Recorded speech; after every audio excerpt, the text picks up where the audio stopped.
안녕하세요. 저는 70 넘은 할머니입니다.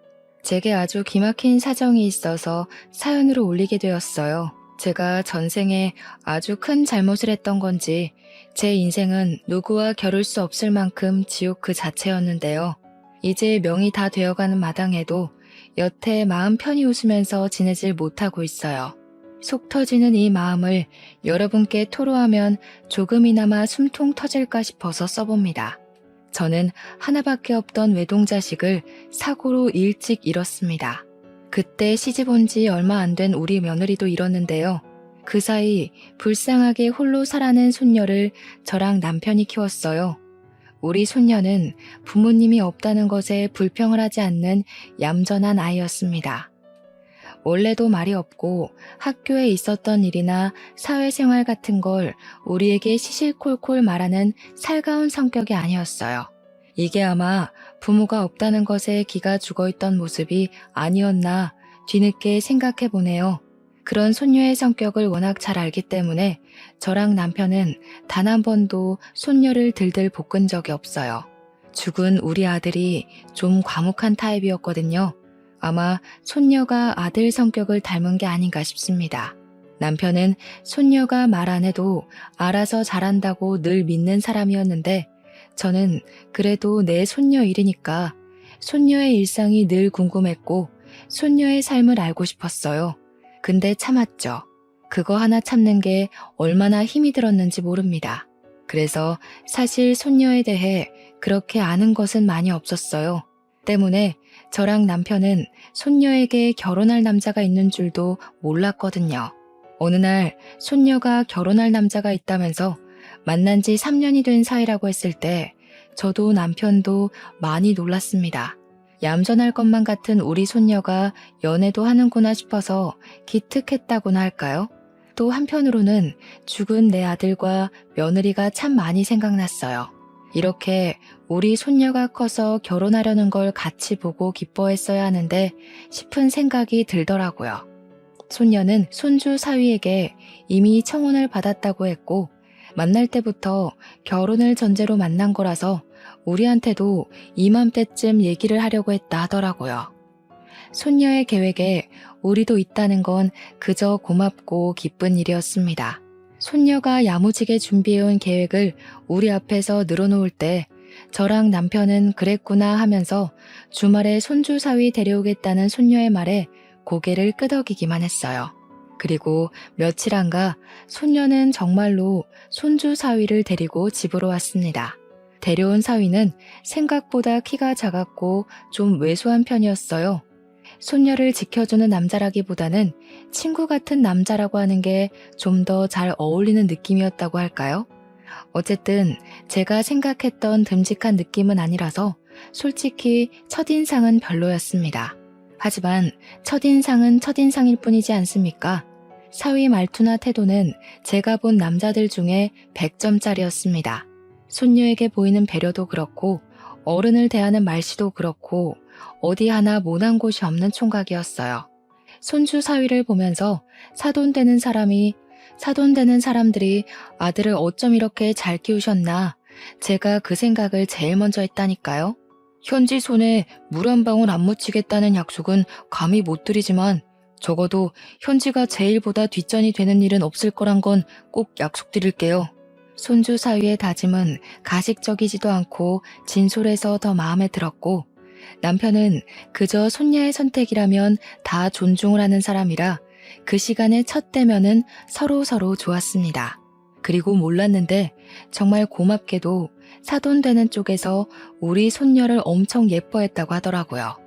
우리 손녀한테 첫 만남에 금팔찌를 해줬다는데 저랑 남편도 손주 사위에게 뭐 하나 안 해줄 수 없어서 다음날 전자기업에서 일을 하고 있는 손주 사위를 위해 비싼 시계를 하나 선물해 줬습니다.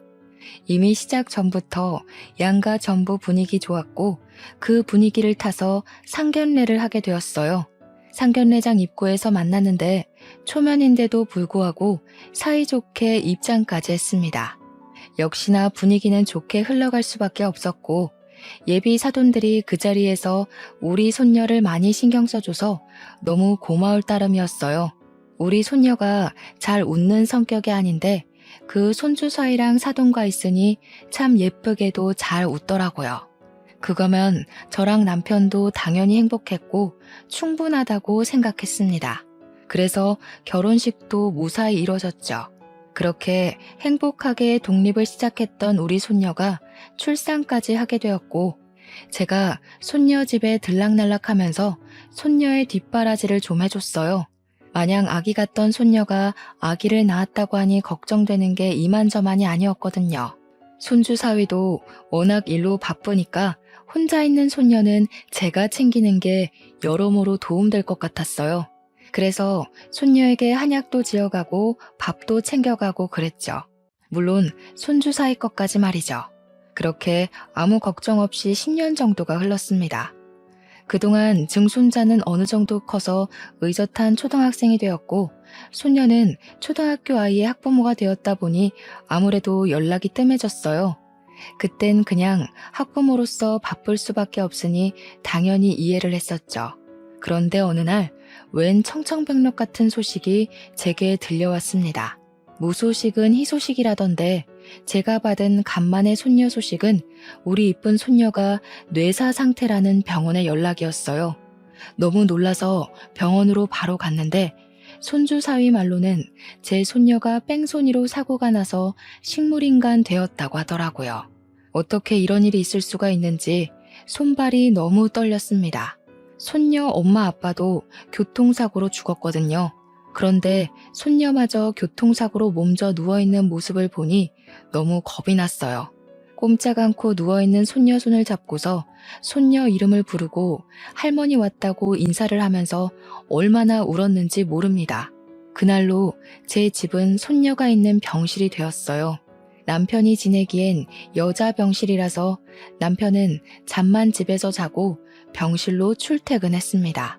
정말 손녀를 지극정성으로 간병을 했지만 의사 말로는 의식을 찾을 확률 적고 찾더라도 평생 장애를 갖고 살아야 될 거라고 하더군요.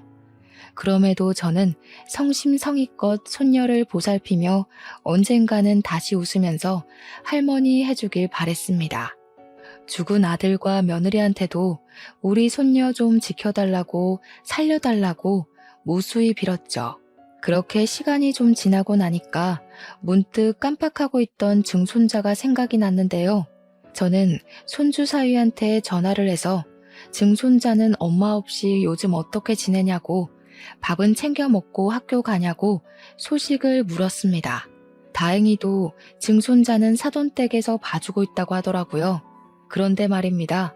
당시 초에는 정신이 없어서 잘 몰랐는데 나중에 생각해보니 사돈댁은 우리 손녀가 이렇게 됐는데 전화 한 통 없는 게 이상했어요. 사돈들한테 전화를 해봐도 전화를 받지도 않더라고요. 처음엔 두 분이 다 바빠서 그런 줄로만 알았습니다.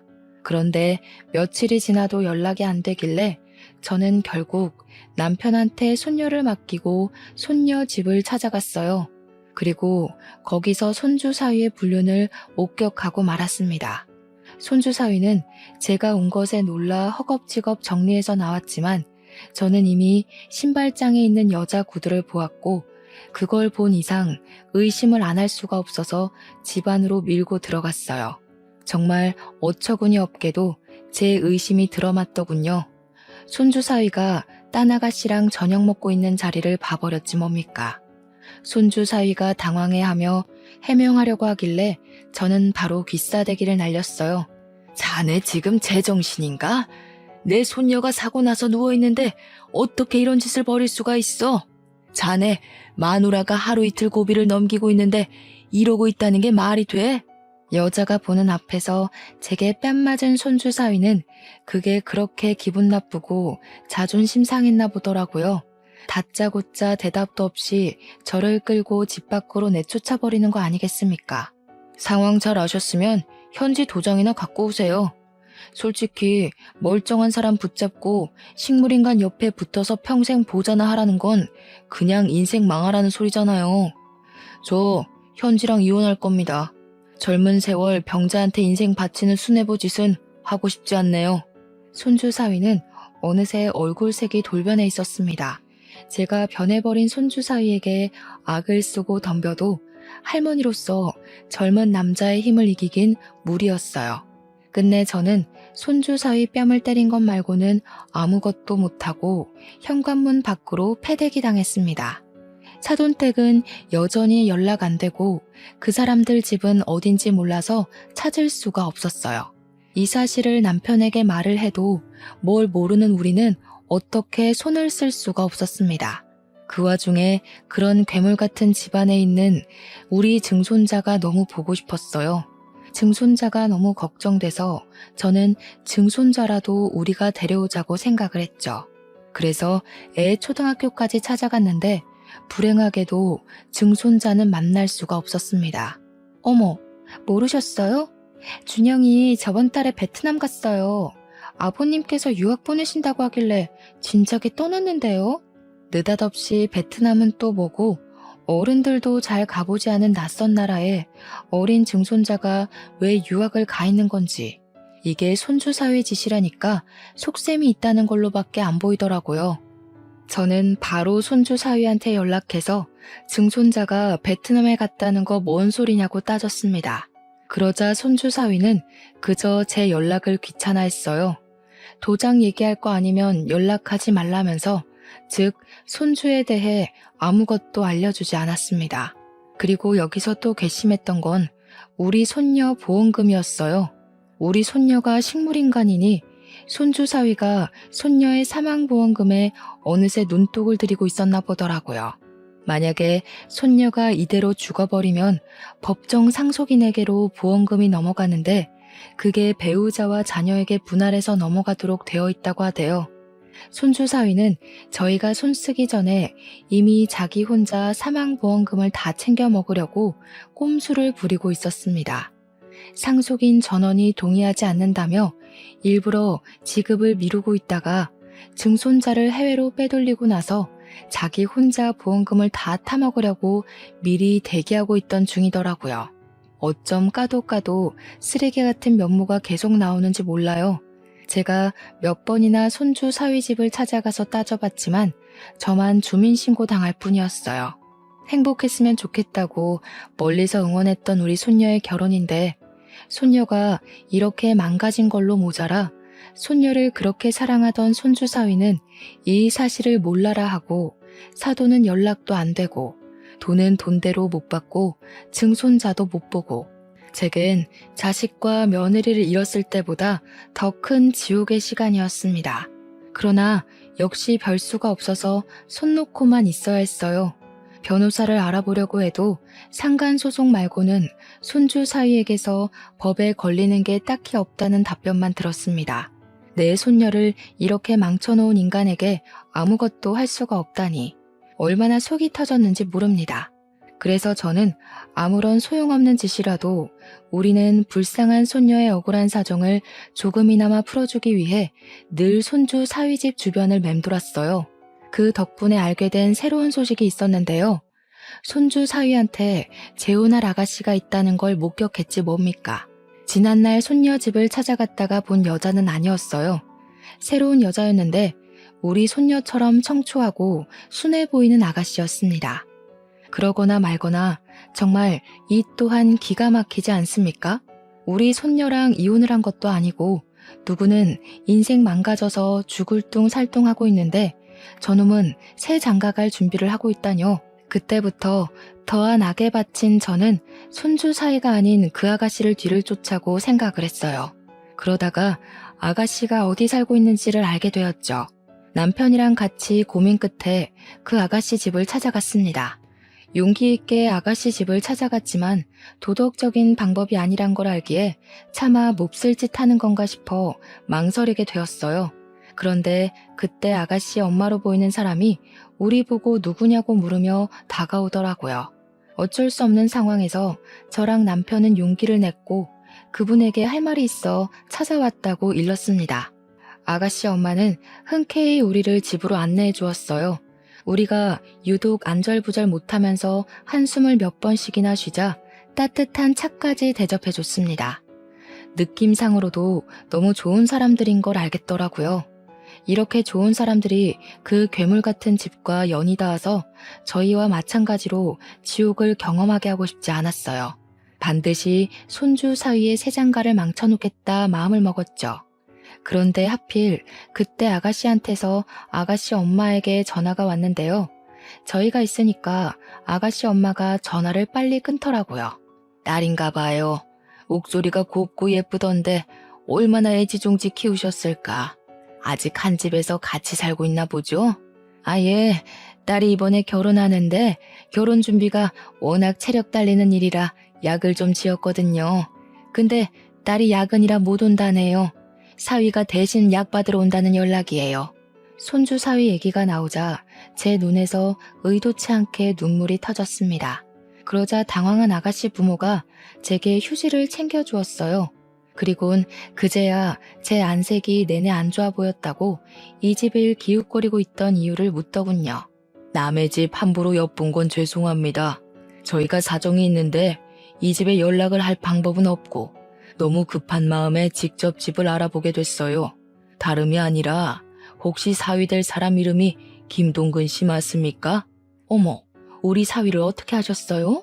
저희 사위랑 아는 사이세요? 사위한테서 조부모님이 있다는 얘기는 못 들었는데. 일단 저희가 집을 제대로 찾은 건 맞았어요. 그리고 남편이 곧장 손주 사위를 정말 좋게 보고 있는 아가씨 부모에게 손주 사위의 실체를 입을 열려고 했죠. 그런데 그때 또 한 번 전화가 울렸고 아가씨의 엄마는 발신인을 보더니 우리한테 양해를 구했어요. 장모님, 저 5분 뒤에 도착해요. 정연이가 같이 못 오게 돼서 한약 받으러 저 혼자 가는 중이거든요. 말씀 들으셨죠? 그래, 알고 있어. 그런데 지금 자네 조부모 되시는 분들이 아무래도 아가씨 엄마가 우릴 손주 사위의 조부모로 본 듯했습니다.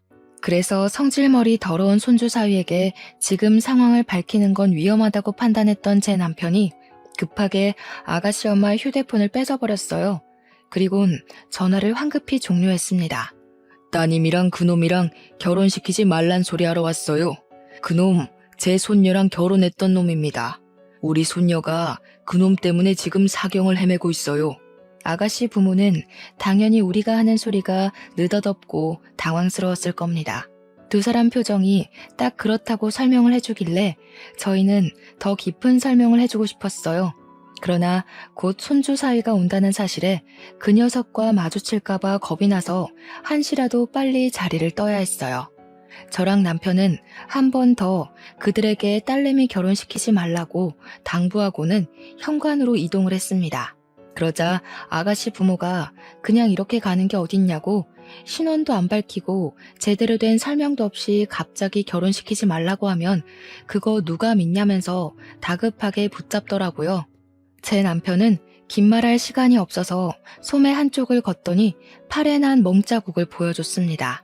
내가 우리 손녀 누명 벗겨주기 전에 사위놈한테 맞아 죽을까봐 오래 있을 수가 없네요. 딸 살리고 싶으면 우리한테 연락해요. 남편 몸에 난 멍자국은 저도 몰랐던 건데 남편도 손주 사위를 몇 번 찾아갔었나 보더군요.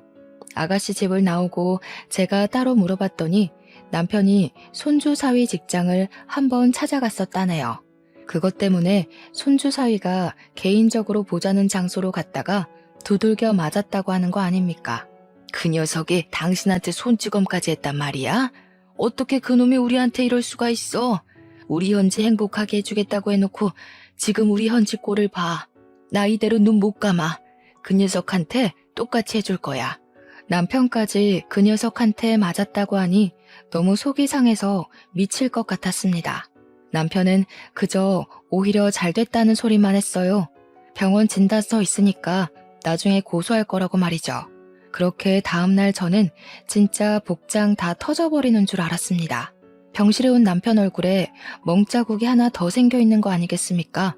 깜짝 놀라서 어떻게 된 거냐고 걱정하며 물었더니 손주 사위가 우리가 아가씨 집 찾아갔던 걸 눈치채고 새벽에 남편 혼자 자고 있는 집으로 쳐들어왔다고 하더라고요. 남편한테 수작 부리지 말라고 협박하고 갔다는데 어떻게 사람의 탈을 쓰고서 이런 짓을 벌일 수가 있단 말입니까? 날이 가면 갈수록 손주 사위는 정말 양심의 가책이라곤 전혀 없는 괴물 같았어요.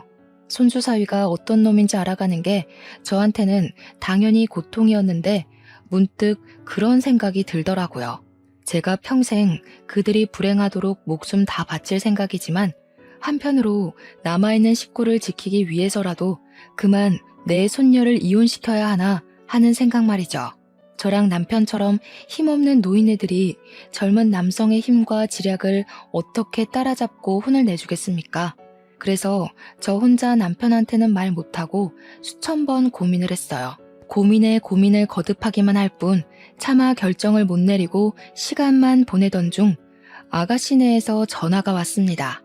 남편이랑 제가 같이 있을 때 연락이 왔는데 아가씨 아빠더라고요.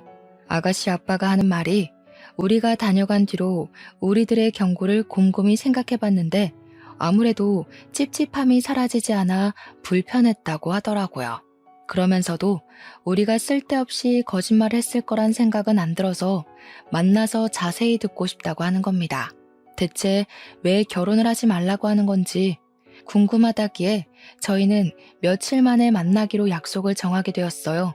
그리고 아가씨 부모는 이 사실을 아가씨한테도 말했나 보더라고요. 결혼하기 전에 찜찜한 걸 해결하지 않으면 결혼하기 어려울 것 같아서 딸한테 알렸다고 했고 딸도 같이 저희를 만나고 싶어 한다고 했습니다. 아가씨 부모는 우리가 손주 사위를 무서워했다는 걸 기억해줘서 낯선 장소에서 따로 만날 자리를 마련해 주었어요. 너무 늦은 시간이었던지라 저는 손녀를 지키며 병실에 있었고 남편 혼자 그곳으로 떠났어요. 그런데 한 3시간 뒤쯤이었나 병원에서 전화가 오는 겁니다. 그 연락은 다름 아닌 우리 남편이 사망했다는 소식이었어요. 너무 놀라서 손녀 병원으로 실려온 남편에게 달려갔습니다.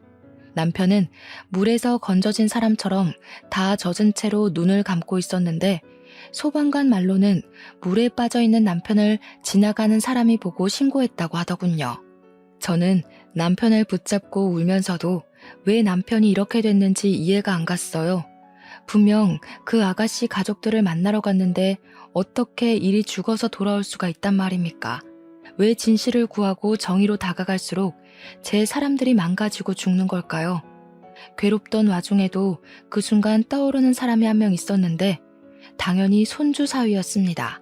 확인을 해본 건 아니지만 저는 분명 이게 전부 손주 사위의 짓일 거라 확신까지 했어요. 제 손녀로 모자라 남편까지 이렇게 만들어버린 손주 사위를 절대 용서할 수가 없었습니다. 아무리 노인네라도 악에 바친 사람은 뭐든 해낼 수 있는 법이잖아요. 저는 늙은 몸으로 경찰서를 찾아가 손주 사위를 당장 신고했어요. 그러나 역시 쉽지만은 않았습니다. 심증만 있는 걸로는 수사가 안 된다고 하더라고요.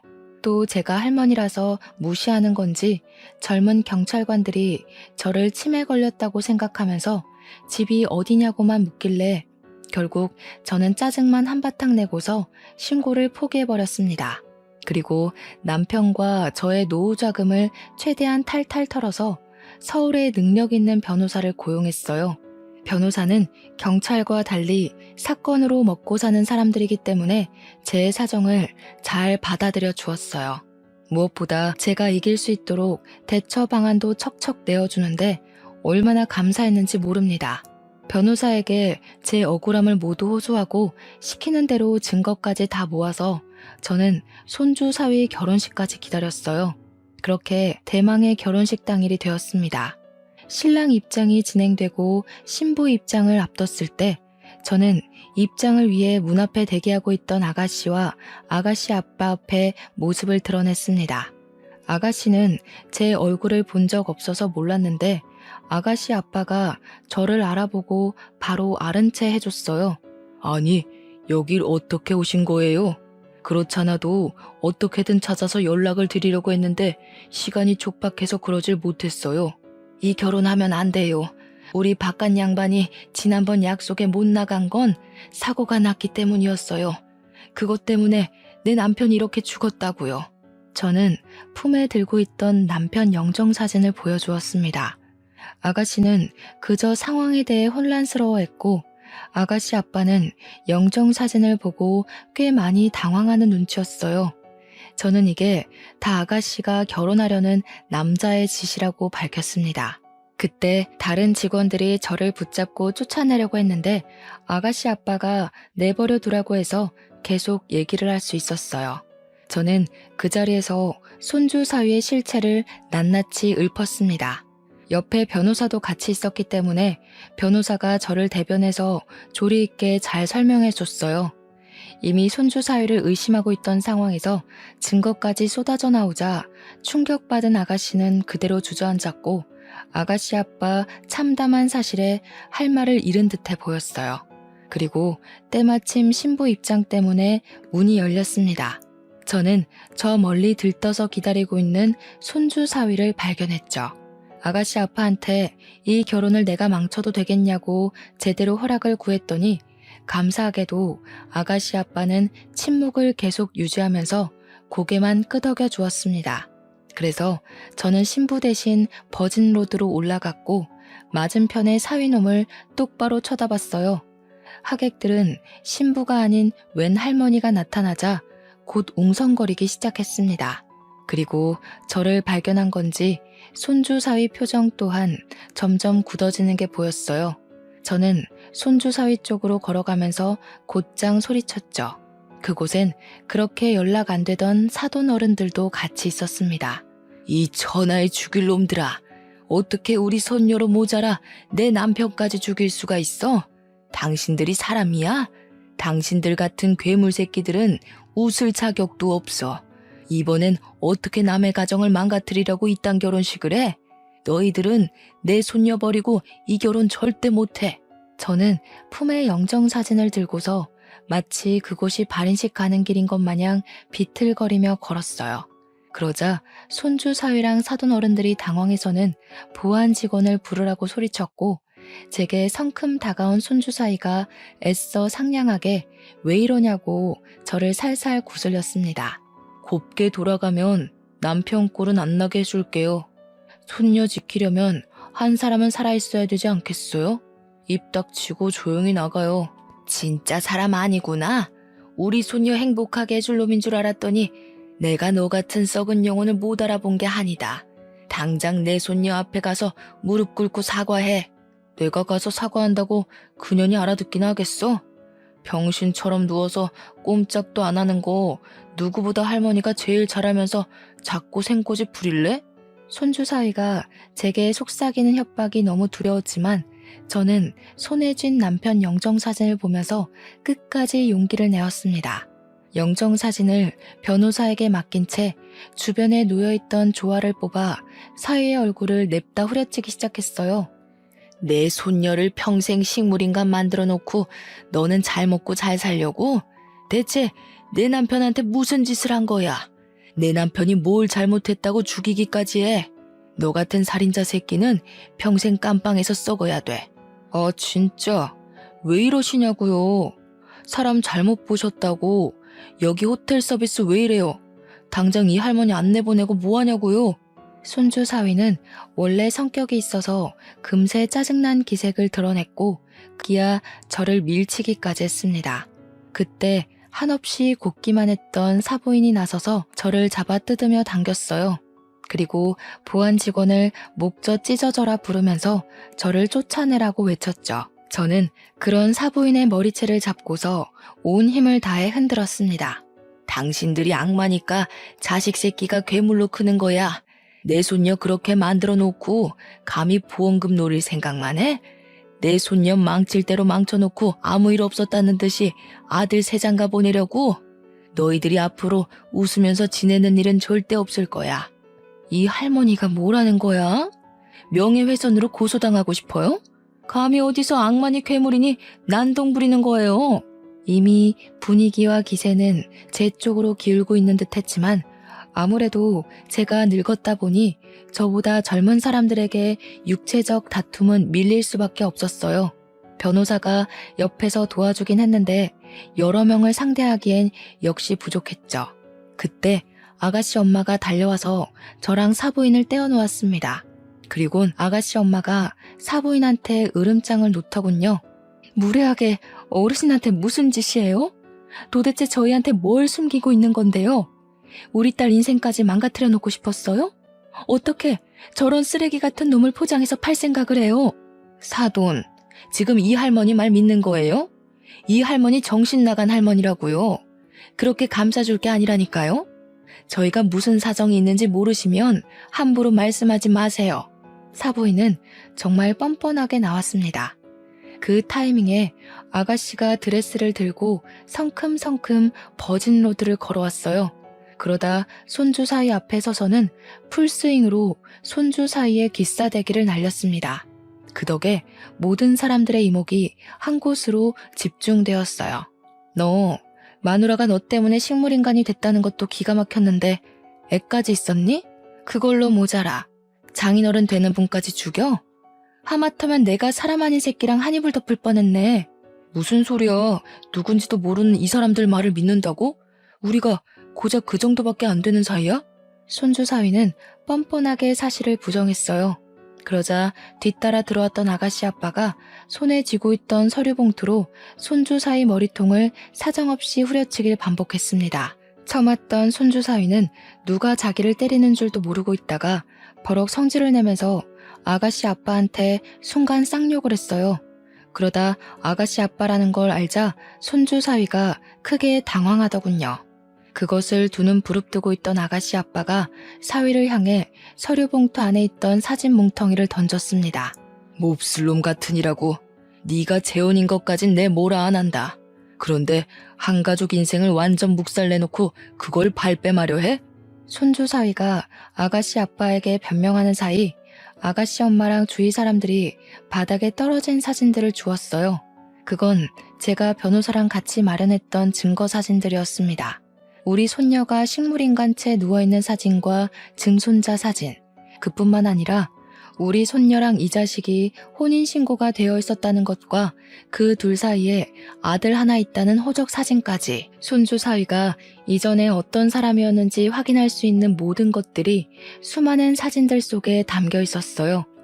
그리고 한 가지 더, 제가 변호사랑 조사하면서 새롭게 알게 된 사실이 있었는데요. 식물인간 된 손녀는 뺑소니로 사고가 난 게 아니라 사실 손주 사위가 바람 피우고 손찌검했던 충격 때문에 탈진에 우울증까지 앓다가 쓰러진 거였더라고요.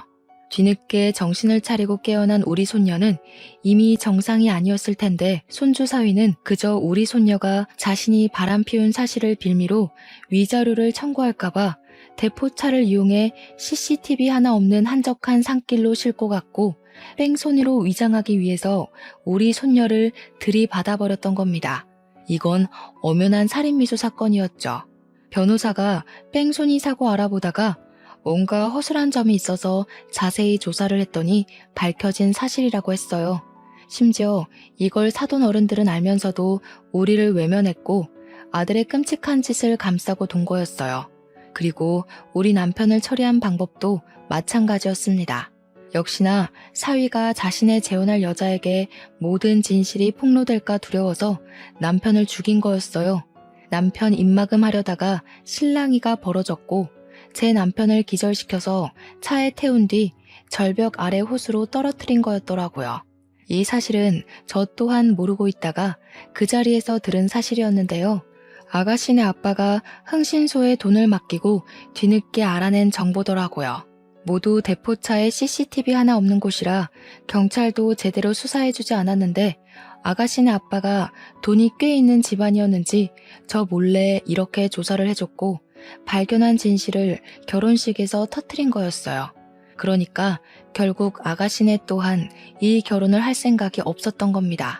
더 이상 사돈 어른들과 손주 사위가 변명 못하고 있는 꼴을 보고서 저는 웅성거리는 하객들을 향해 마지막으로 울부짖었어요.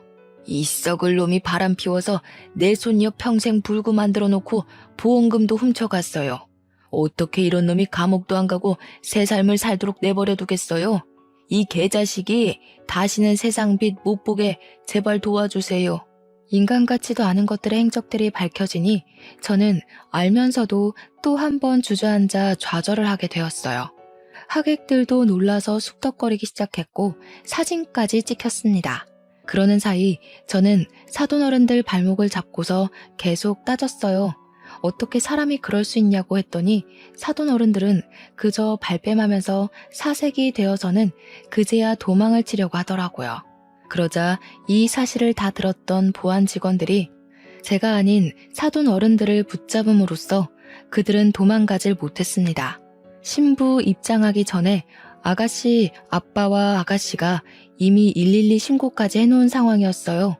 손주 사위까지 우리를 밀치고 도망가려던 때에 마침 경찰 들이닥쳤죠. 그렇게 해서 그날 결혼식은 그 어떤 결혼식보다 완벽하게 파투가 났어요. 저랑 변호사는 그간 모은 증거물을 경찰에게 제출했고 수많은 증인들 덕분에 사실 확인은 더 이상 필요가 없었습니다. 저는 손주 사위와 사돈댁을 보험 사기부터 살인죄, 살인미수죄, 방간죄 등등 할 수 있는 건 다 물어서 신고를 했어요. 그러자 황당하게도 그들이 감옥은 가기 싫었는지 뒤늦게 합의를 하자고 큰 액수를 요구하대요. 어처구니가 없어서 손주 사위 얼굴에다 침이나 뱉어주고 나왔습니다. 그렇게 모든 소송이 끝나고 저는 손녀 옆에 앉아 손녀 손을 잡고 한참이나 멍하게 있었어요. 그러던 중 갑자기 아가씨 집안에서 우리 손녀가 입원한 병원을 찾아왔는데요. 놀라서 어떻게 왔냐고 했더니 당연히 와봐야 된다고 생각했다며 미안하게도 저를 뒷조사 좀 했다고 하더라고요. 그저 스쳐갈 인연이었는데 이렇게 찾아와 주시니 감사하기만 했습니다. 아가씨 가족들은 제 손녀를 보면서 대신 눈물을 흘려주기도 했어요. 아가씨보다 우리 손녀가 더 어린 나이였는데 아가씨 눈에는 우리 손녀가 한창 예쁠 나이인 20대에 침상에만 미동 없이 누워있는 것이 많이 안쓰러워 보였나 봐요. 마음 아프다고 하더군요. 저는 이미 그들이 우리 손녀를 찾아와 준 것만으로도 너무 고마웠는데 아가씨 가족들은 저에게 위로금과 결혼을 막아준 감사한 마음을 담아서 병원비를 건넸어요. 돈을 받을 생각은 없었기에 당황해서 바로 거절했더니 아가씨 아빠가 꾸역꾸역 제 손에 쥐어주더라고요. 아무리 그래도 이 돈은 받을 수가 없어서 저는 대신 다른 부탁 하나 들어줄 수 있냐고 되레 제안을 해버렸습니다. 염치 없는 거 알지만 우리 손녀한테 아들이 하나 있다고 했죠?